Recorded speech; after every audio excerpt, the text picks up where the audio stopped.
Hello everyone, welcome to Stravaganza Part 4. Right now I am playing the Executioner DLC on the awesome game Evil Within on PlayStation 4. I have a little bit of a conundrum here. Should I go through door number 1 or the much bloodier and gorier door number 2? I'm never one to shy away from a challenge, so I'm going to take the less bloody door.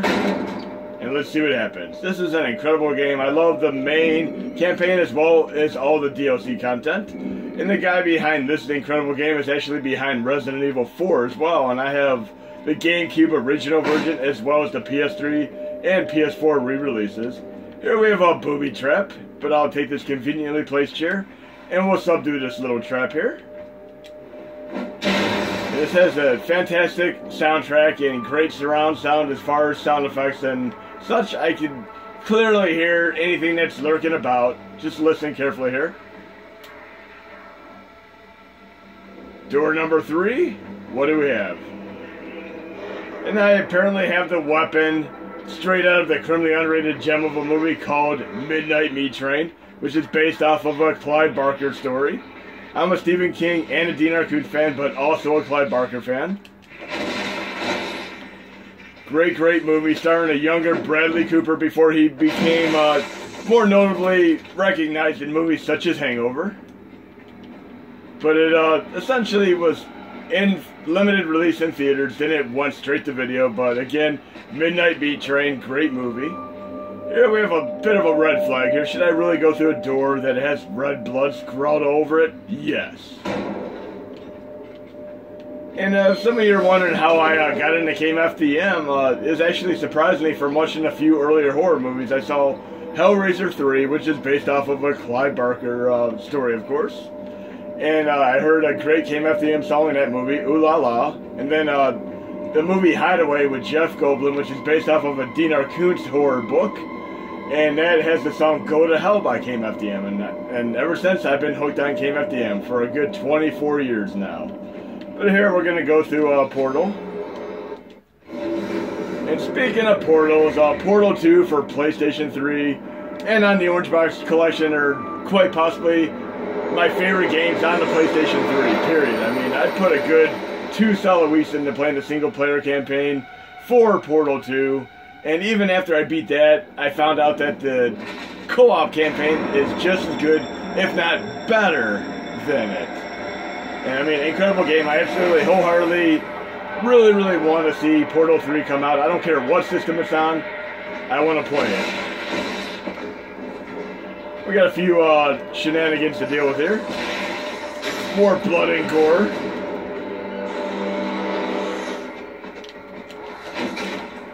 Speaking of Clive Barker, he's got a great set number of movies and books. I love Hellraisers with Doug Bradley. I love Nightbreed with Craig Sheffer. And of course, Lord of Illusions with the great, venerable Scott Bakula, fantastic actor.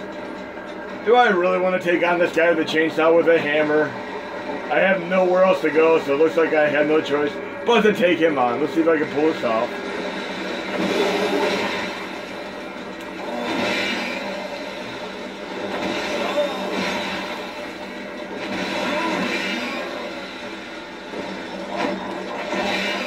It appears the longer I take to take this battle on, the more zombified opponents that appear in the background. And I got him down.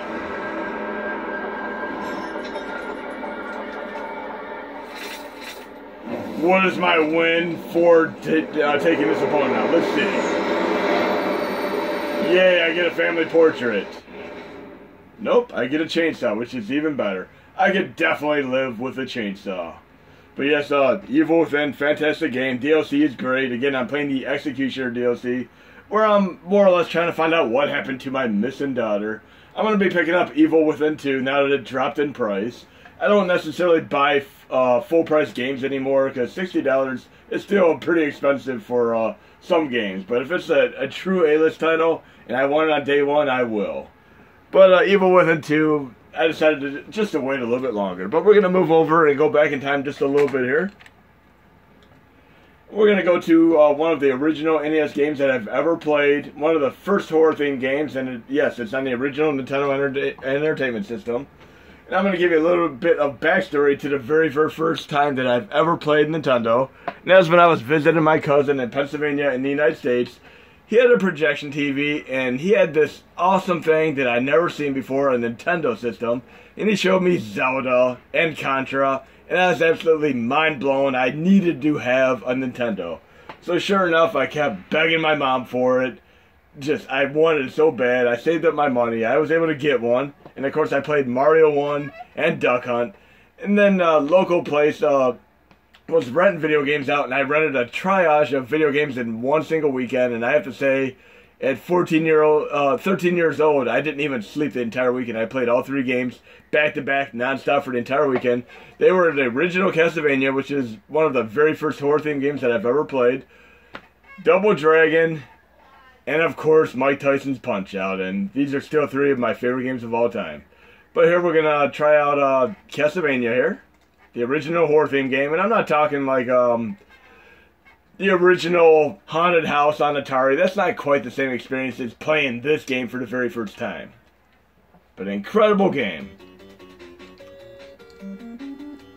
And there have been so many different releases of Castlevanias over the years. Never gets old. Fantastic. But yes, I've loved each and every version of Castlevania throughout the years, from the Tiger handheld electronic ones to the Nintendo 64 ones, which are less than stellar. I would have absolutely loved to see the unreleased GameCube one come out, of course. But still to this day, my favorite Castlevanias, even though many people say that Symphony of the Night is the best Castlevania, I love Rondo of Blood.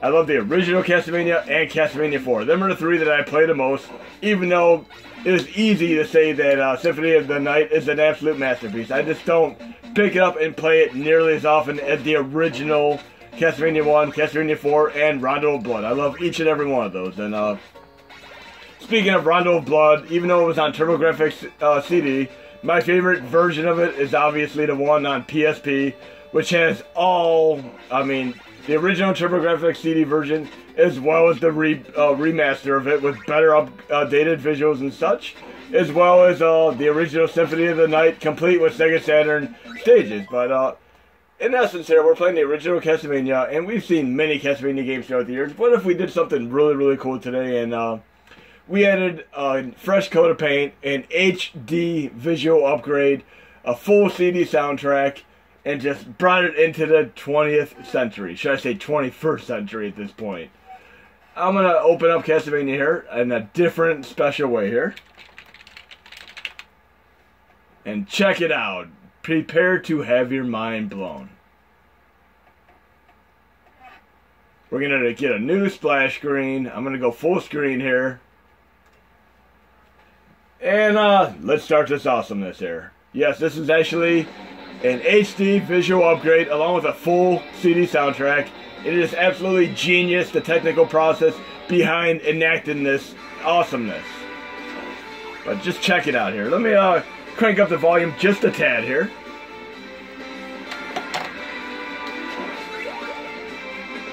But yes, I am essentially playing the core game down to the coding. But there's been a very clever thing going on here, and I'm going to give you a brief introduction to this process. It's very time consuming, requires a strenuous amount of patience, an inordinate amount of time, an incredulous amount of time, seriously.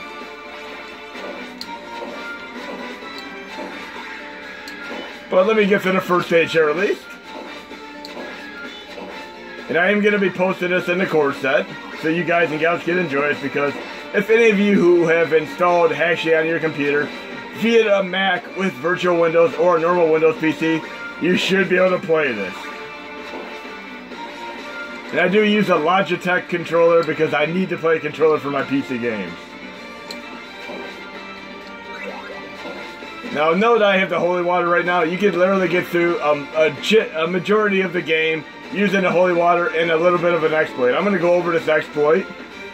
by the time I beat the stage, so you can utilize it. Because when you use the holy water with a very special upgrade to the holy water, you can take out Frankenstein and Igor relatively easily compared to trying to take another weapon such as the boomerang or the clock, you know, the stopwatch or such or anything. And ironically, I didn't beat this game until, I'd say, maybe the last 10 years. I was playing Harmony of Despair on the MMORPG style multiplayer Castlevania game on PS3 and Xbox 360, and I was thoroughly surprised to get to the end of one of the harder difficulty stages, and the Dracula battle was actually straight out of this game. Same Dracula battle, but we were able to play multiplayer, which made it infinitely more fun to play. And I missed the beat. Okay, I should still be able to take the stage out though.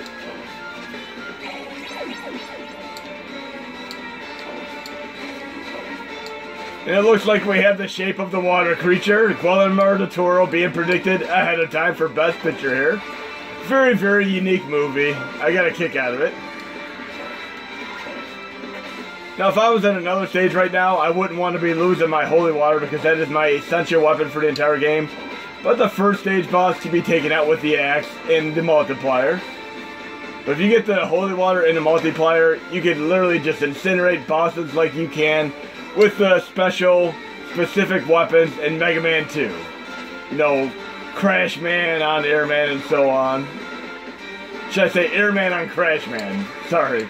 Because anytime I play Mega Man 2, I always do Airman first, then Crash Man, then Metal Man, then Bubble Man. We all know how it goes.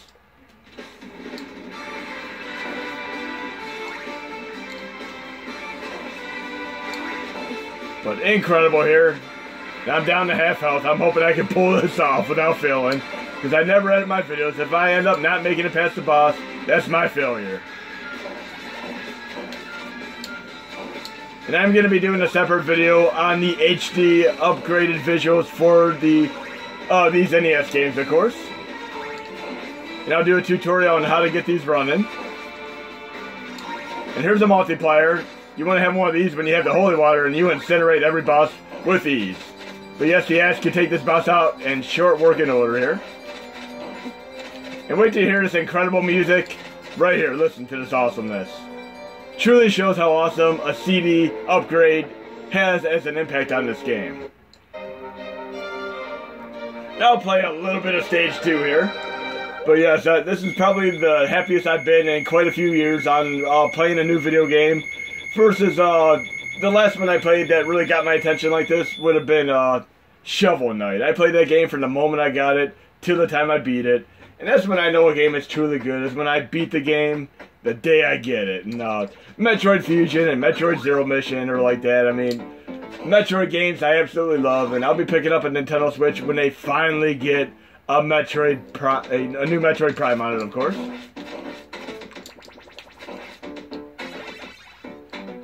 And I still play my Nintendo Wii, which has the great backwards compatible GameCube support. And I have all of my Metroid games, of course. I picked up each and every Metroid game you can possibly imagine, including the newer 3DS one that is a remake, a reboot of Samus Returns from Game Boy, which is incredible. But incredible here. But in any case, I'm going to give you a little bit of a brief overview of how this works. If you go into the tools here, you have a thing called an HD Pack Builder. What it essentially does is it records the entire game, the location of each and every sprite, and once it does that, it allocates them into a various text file, which I'm going to show you here real quick.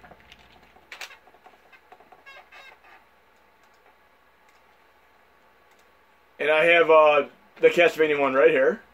It has a text file for it, high-res text.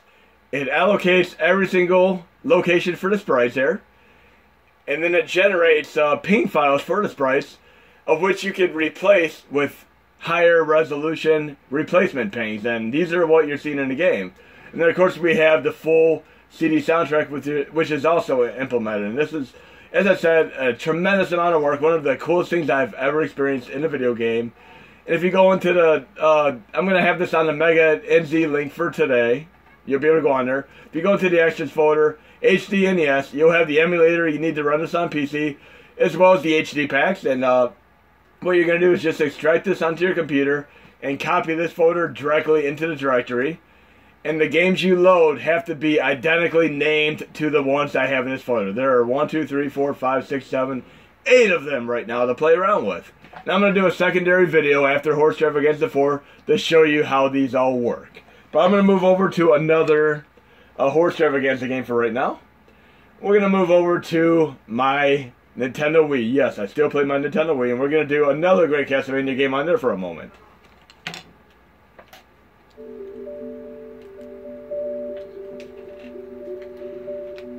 Okay, and there are so many great games on the Wii. I absolutely love the WiiWare games. We have great reboots of Contra, Blaster Master, and we have this tremendously awesome game here called Castlevania Rebirth. Let me turn the volume down, I apologize. Can never have a nice standardized sound here when I switch between the systems. It is what it is. But these games actually emulate quite nicely on my computer as well, but I legitimately buy each and every game I possibly can, but if the companies cannot put the games out, I find other means. But I do buy them if I can. I bought every Nintendo and every SNES game they posted on the 3DS and such. And I've never used the wrist strap, even though I've seen constant failure videos, which are horror extravaganzas in themselves. TVs being destroyed because people whack the controllers right into the TV. That's ridiculous. But here we go, another great Konami game here. I'm absolutely looking forward to playing the Bloodstained Ritual of the Night when it comes out later this year. I absolutely loved the predecessor to it, the 8-bit one. But here we go, Castlevania Rebirth on Nintendo Wii. Great, great game here.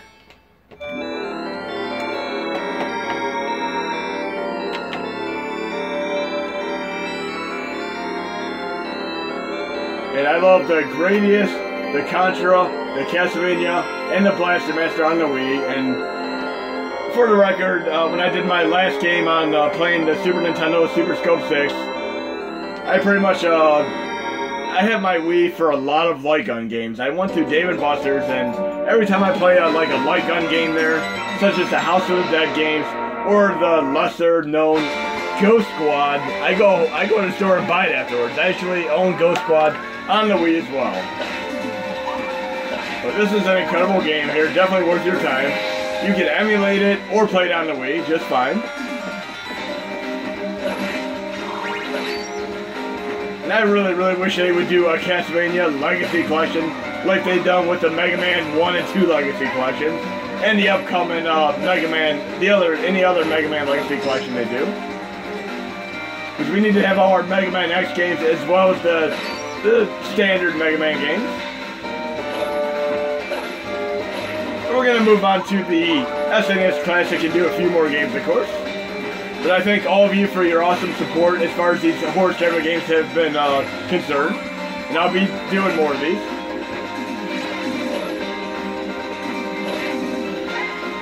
But yes, this is Castlevania Rebirth on Wii, and it plays awesome. But we're going to move over to the Wii now, and I'm going to be showing you something incredibly interesting. And yes, I actually have probably 10 different systems hooked up to my TV via different ports and adapters and such. But I'm going to switch over to the menu now. I have an HDMI switcher. I can put component cables in it, and I literally have all my video game systems connected, and I just swap between them. But right now I was just running the HD Castlevania on the PC. I'm going to try running it on the Mini because, as I mentioned previously in the past, you can run things on the Mini that you can run on the PC, but there's a good 6 to 7 times CPU, GPU differential, so things run incredibly slower as far as like Sega Saturn and stuff like what I just ran as far as the HD Castlevania remake. And I'm going to give you a perfect example of this in action right now. I'm running the exact same game I ran on my PC, but due to the CPU and GPU intensive nature, it runs incredibly slow on the Mini. But yes, you can run HD Castlevania on your Mini. Right here it is. But look how slow it runs. It's so slow that I'm actually going to load a save state here. and load right into the gist of the game and play for a quick moment. So basically we're playing Matrix Bullet Time NES games with HD visuals, and obviously we're not going to be able to fully enjoy the CD upgrade because it's too slow to even hear it. But I'm going to load the save state right now. And you'll see just how different the CPU and GPU intensive nature are on the Mini. The computer that I just ran the Castlevania HD remaster on was a good 20-year-old computer that originally had XP on it, and I put Windows 7 on it.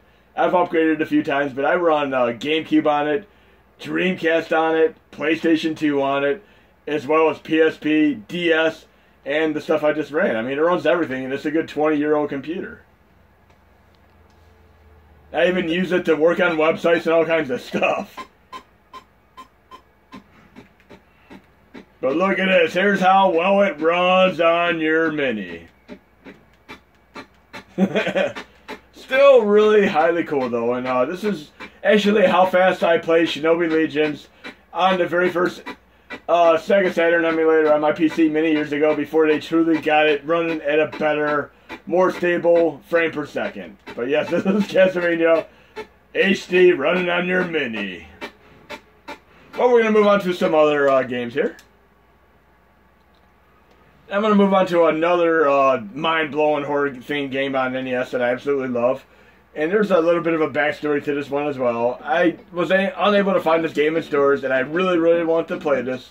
There's a kid that I went to school with, and I continually asked him if I could borrow the game over and over again, and he just said no, kept putting it off. But one day we were in gym class playing battle ball. I was up against the mat, and I ended up getting wailed in the head. Like, I was felt like I saw stars in this guy. He saw how bad I got hit by the dodgeball. He came out to me and tried to cheer me up by saying, "Hey, I'm gonna let you borrow Shadowgate." He brought it in, and I played it the entire weekend, and I was absolutely hooked. And any of you who remember the original Nintendo Counselors Hotline, the 1-800 number, as well as the Nintendo Power, knows that this is one of the most commonly called in games because of the generally unintuitive nature to many of the puzzles here. The puzzles are awesome, but many of them are completely unintuitive here. But very, very cool game here. And I've been hooked on games like this, such as Deja Vu, Uninvited, but Shadowgate is by far the best. Any of you who have never played this before, definitely check it out, because it is still one of the coolest Nintendo games. And one of my good friends speed runs this on a normal basis and can beat it in just a few minutes. He can beat it incredibly fast, which is ridiculous. But yes, I have many options here. I can move around. Look, I mean, it's really, really cool here. I'm going to try opening the door.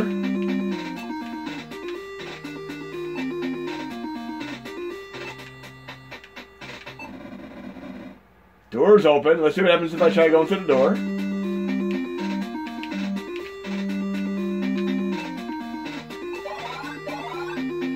And I'll try moving again and see what happens.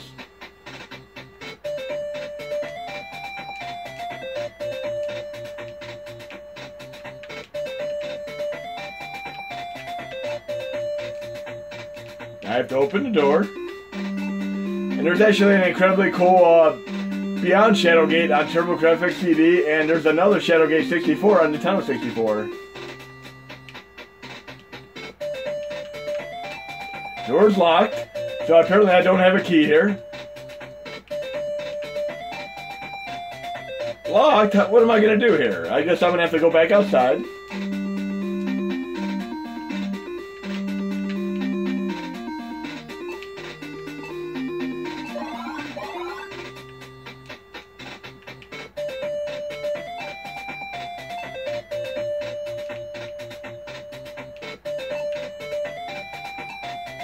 There we go.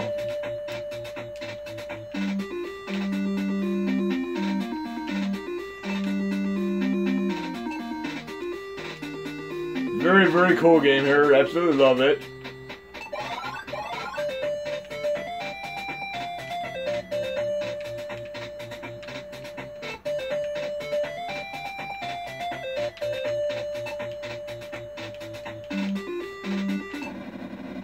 There we go, but I'm not going to play too much more of this game. Definitely check out Shadowgate. An incredible game here, and as I said, if you love this game, or have never played it, it's great to re-experience, or experience for the first time either way.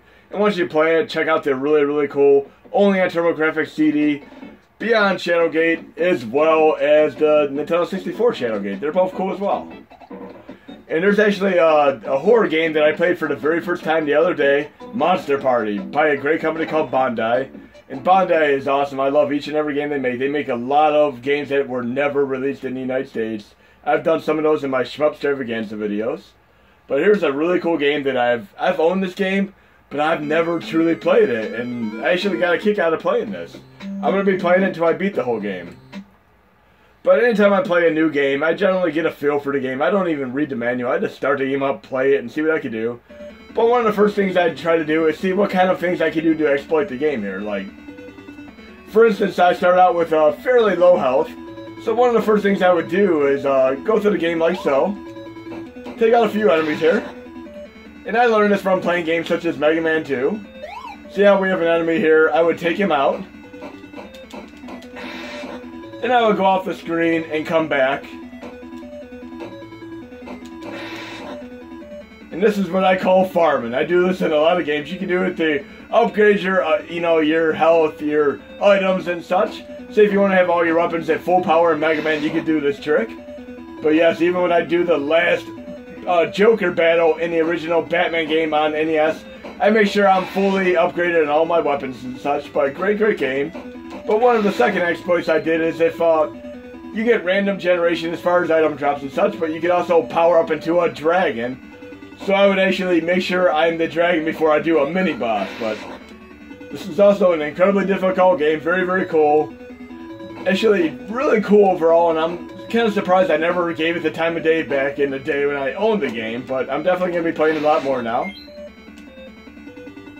Like, for instance, if I go back to this very first door here, I'll be able to trigger a little bit of a boss battle here because you do a couple mini-bosses before you get to the end of each stage. But what I'd like to do is actually find the item drop so that I'm the dragon, and it makes these boss battles far easier. But right now I gotta play here. And I love how it has the sound effects straight out of Metroid. It sounds like the Mother Brain battle right now. But yes, if you're a dragon, this battle is a lot quicker.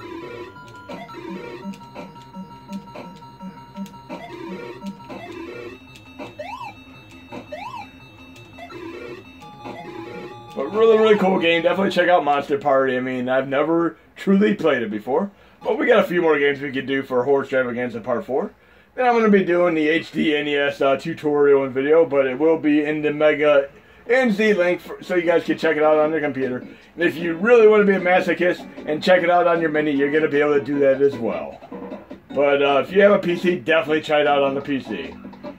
What else do we have horror-wise to check out here? We have, I've done this in a previous video, but I'm a big fan of roguelike games, and Zombie Hunter is a great roguelike game. A very early thing of it.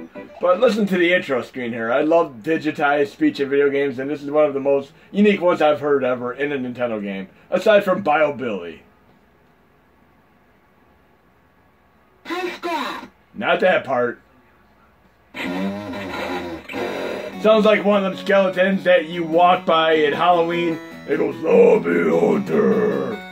But essentially, this is a perm-death game, and once you're out of health, your game's over. But I made it about 45 minutes, and when you die, it actually tells you how long you played the game. So check out Zombie Hunter, and let me know how far in the comments you made it in this game. But Rogue Legacy on PlayStation 3, PS4 are also incredible and well worth your time. But this is one of my favorite underrated gems of a non-USA released NES game here. It is a roguelike game, and you can upgrade your character, gain experience points, but once you die, your game is over. But in games such as Rogue Legacy, you can actually upgrade your character, and each time you go out through the game again, you actually have a few perks to help you do better the second time around. But this game here, once you die, you start from scratch each and every time. But definitely one of my favorite non-USA release games, and I play it on a regular basis. There we go, I've died. Let's see what it says here. didn't even last a minute, but yes, I made it 45 minutes in. Incredible game here. And we got time to do at least one more horror extravaganza game. Let's see what else we have here. Now I don't even know if I've showcased in my Shmup extravaganza videos, but this game right here is still one of my favorites to play on Nintendo. It came out in the later years of Nintendo, and has some incredible sprites to it. Zombie Nation. And it quite a bit reminds me of this movie called Shrunken Heads, which came out many years ago, where a group of teenagers get killed by a bunch of hoodlums, but Voodoo Priestess brings them back, and they literally fly around the city fighting crime as Shrunken Heads. It's ridiculous. Check out the trailer for Shrunken Heads. But Zombie Nation came out near the tail end of the NES lifespan. And Genesis was already out, and Super Nintendo was pretty much coming out here. So this game was lesser known, and it was in the accolades of truly underrated gems for Nintendo games. But great shmup game here. If you're a shmup fan or an action fan, definitely check this out. And I love how it has a little bit of a Rampage feel to it. Speaking of Rampage, I did just recently watch that Dwayne Johnson Rampage movie. It was a pretty cool movie. But yes, this is Horror Extravaganza Part 4. Hope you enjoyed the video, and there'll be many more to come.